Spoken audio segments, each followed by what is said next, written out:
नमस्कार, मैं अजीत कुमार। आप देख रहे हैं डिजिटल दस्तक। बिहार विधानसभा चुनाव समाप्त हो चुके हैं। कल मतगणना होना है। अब देखिए, मतगणना में जो जितने भी एग्जिट पोल आई हैं उसमें दिखाया जा रहा है कि एनडीए जो है वो बढ़त में है, लेकिन महागठबंधन तरफ से आरोप लगाया जा रहा है कि नहीं, 18 तारीख को तेजस्वी जी ही मुख्यमंत्री बनेंगे। अभी हमारे साथ बात करने के लिए भाजपा के प्रदेश प्रवक्ता प्रेम रंजन जी हमारे साथ ही। भी तमाम एजेंसियां हैं, एग्जिट पोल है, एनडीए गठबंधन की तरफ बढ़त दिखा रही है, लेकिन वहीं देखिएगा कि महागठबंधन की तरफ से आरोप लगाए जा रहे हैं कि 18 तारीख को तेजस्वी जी ही मुख्यमंत्री बने।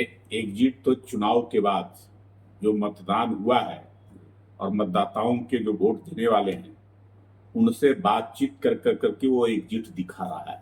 ऐसे थोड़ी ही दिखा रहा है, वो कागजी थोड़े ही है जो ऐसे। और अब तो कोई जो है से देरी नहीं है, एक दिन की बात है।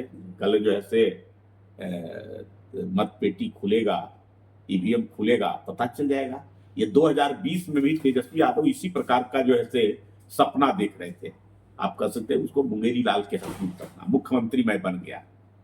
वो पूरा सपना वो तो ले रहे थे, मंत्रिमंडल बना रहे थे, और जैसे ही ईवीएम खुला उनका सपना धराशायी हो गया। इस बार भी वही स्थिति है। जनता के मूड को पकड़ नहीं रहे, जान नहीं रहे कि जनता क्या चाहती है।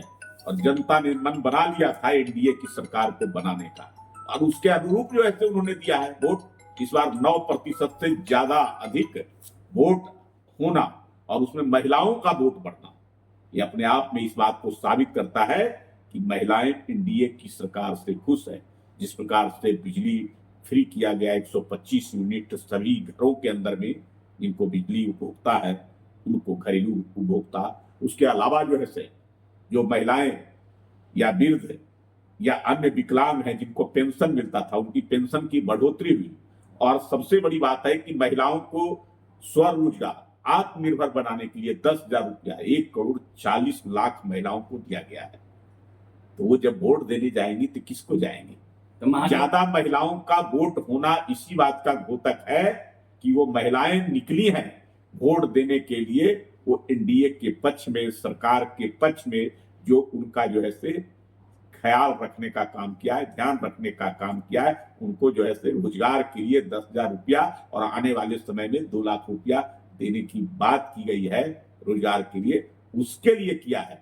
तो फिर जो है उसके बाद तेजस्वी यादव, ये निकम्मा व्यक्ति, निकम्मी पार्टी, ये पूरा परिवार जो है केवल भ्रष्टाचार में लिप्त है, उस पर भरोसा और विश्वास कौन कर सकता है? तेजस्वी यादव महागठबंधन के जितने भी नेता हैं कह रहे हैं कि जब भी पूरे देश में देखा जाए, जब भी चुनाव हुआ है और वोट अगर बढ़ा है, वोट परसेंटेज सत्ता परिवर्तन के पक्ष में ही मतदान होता है। अरे महिलाओं का वोट बढ़ा है ना, इतना भी ज्ञान नहीं है उनको कि जो वोट बढ़ा है वो महिलाओं का बढ़ा है।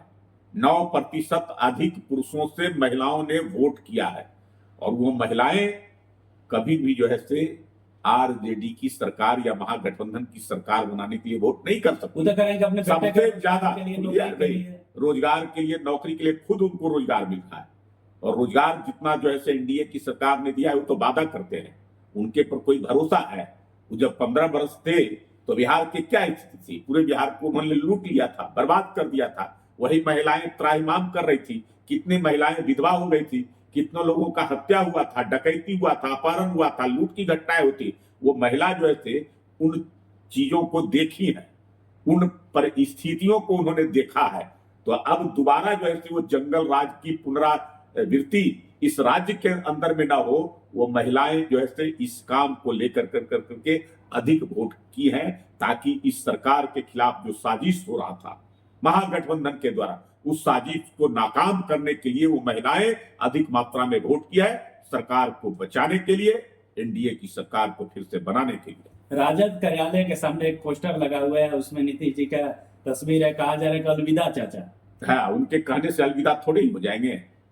जनता तय करती है किसको रखना, किसको हटाना। अलविदा तो बार बार महागठबंधन को कर रही है, लालू की परिवार को कर रही है, उसके बावजूद नहीं मान रहे हैं। तेजस्वी यादव जरा राघोपुर बचा ले, तब जानता हूं राघोपुर की जरा स्थिति ले ले कि राघोपुर में भी जैसे जनता ने उनके खिलाफ किया, उसी राघोपुर में राबड़ी देवी को भी हरा करके भेजा था, और इस बार तेजस्वी यादव को भी उसी राघोपुर से हराएगी। तो अलविदा अब तेजस्वी होंगे, अलविदा लालू परिवार होगा, न कि जो है नीतीश कुमार होंगे, न एनडीए की सरकार में। आप राघोपुर की चर्चा कर रहे हैं, तेजस्वी कर रहे हैं कि 18 तारीख को पूरे गांधी मैदान पाट दिया जाएगा, वहां हम शपथ लेंगे, ओथ लेंगे। अबे तो कह तो रहे कि उनका मुंगेरी लाल का हसीन सपना, कभी सपना पूरा नहीं होता है, वो दिन में ही सपना देखते हैं। पिछली बार 2020 में भी उन्होंने सपना देखा था, वो सपना पूरा नहीं हुआ।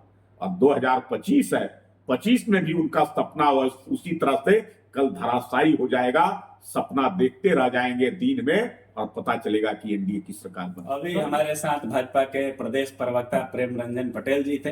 ये साफ तौर पे बोले कि तेजस्वी जी मुंगेरी लाल की हसीन सपना देख रहे हैं। 2020 में भी यही सपना देखे थे, अभी भी यही सपना देख रहे हैं। पूरी बातों को आप सुनिए। बात कैसी लगी, आप अपनी प्रतिक्रिया कमेंट बॉक्स में दें।